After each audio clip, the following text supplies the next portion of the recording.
নমস্কার। আজ পরিবেশন করছি ভবানীপ্রসাদ মজুমদারের লেখা 'বাপ কা বেটা'। বাবা বললেন ছেলেকে তার ডেকে, "কাজকর্ম শিখলি কেমন খোকা?" ছেলে বললে, "সব নিয়েছি শিখে, মিছেই আমায় ভাবছো তুমি বোকা।" সত্যি কথা বলছি শোনো বাবা, কাজে আমি দিই না মোটেও ফাঁকি।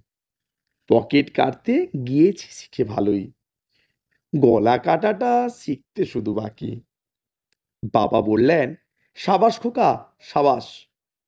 অল্প দিনেই শিখলি পকেট কাটা, গলা কাটাটাও শিখিয়ে দেব আমি, শুকিয়ে গেলে আমার হাতের ঘাটা।" তোমরা সবাই ভাবছো অবাক হয়েই, এটা আবার কেমন ধারা বাপ?